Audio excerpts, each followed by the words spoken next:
Ashes to Ashes by Josh Benavides. Dedication goes to Victoria Stuchel, David John Duran, Eliza Martinez, Abel Rivera, Patrick Valverde, and Dwight Brown. The Retrieval. As I awaken into a world of conflict, I feel my life and my involvement with the war with the desolate United Nations is a needed presence. With the war on a massive turning point, the next few hours will be one for the records. As I look on from the Phoenix 2, a space station that also serves as the largest known man-made object in the solar system. With the Phoenix 1 being on the other side of the Milky Way galaxy where it is undergoing changes that will make the world seem so small, the world will compare to a grain of salt to the ship. Where the core will be a sun that powers the entire station. Yet with all this, I am still aging, and if not cloned soon, I will be 101. I will die if I am not cloned. I am Josh, and this is the start of my destiny. Perspective, Josh. Date, October 12th, 2102. Location, the Phoenix 2. Where are you guys at? We have 20 minutes to get those plans out in that message along with those encrypted codes.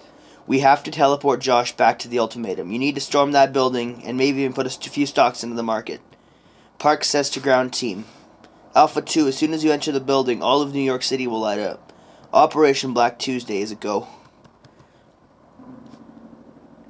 I look down from our drone feed, as well as the cameras the team has on them. Go and shoot to kill. No one in or out of that building. Let's go, I say as Parks and I look on. We see the interior of the stock market. There are many enemies. The rafters, the floor. Everywhere. Chaos.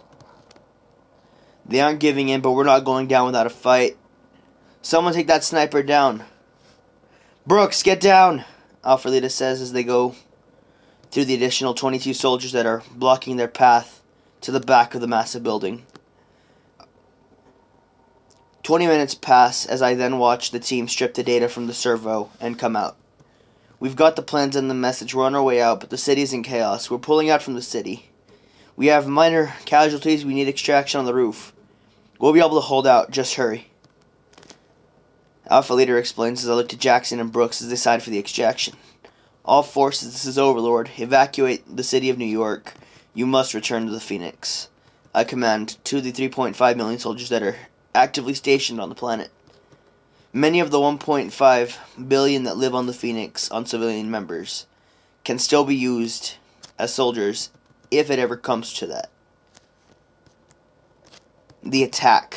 20 minutes later, as the squadron lands in Hangar Bay 3, I look to Vasquez. He then walks over to the shuttle door, and the remaining 2 members walk off board, while the remaining 6 are taken to the medical bay. I then walk over to the surviving members and ask, where is the equipment? Alpha 1 points to the shuttle. It's on board, along with the plans and the message. Alpha 2 tells me, thank you. You have served me and your Federation well. You should be very proud. I turn around and say to myself, I'm coming home.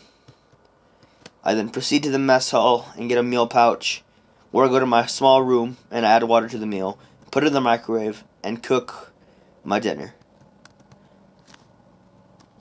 I eat my food and proceed to get in the shower.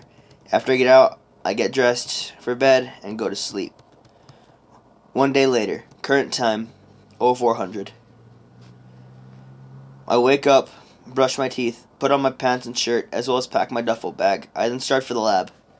While walking to the lab, I go through the main courtyard and look up through the courtyard's massive window, looking out towards the planet Jupiter. With thick glass, I see what looks like 2 other ships. I see by their markings that they are not Interstellar Federation models. As I realize this, I run to the lab and I go through the sliding doors to the brightly lit room where they are still setting up. You've got to hurry up. They just launched a damn counteroffensive, I tell the lab techs. They look more shocked than I as I turn and see them firing it at my location, and a massive explosion blows me back. I look at the technicians. Is it ready yet? The head technician's response is almost done. You'll only have 33 seconds to get through the portal and to your team. I look up and see that a massive ship gets into ramming position and prepares to ram into our Russian-sized vessel.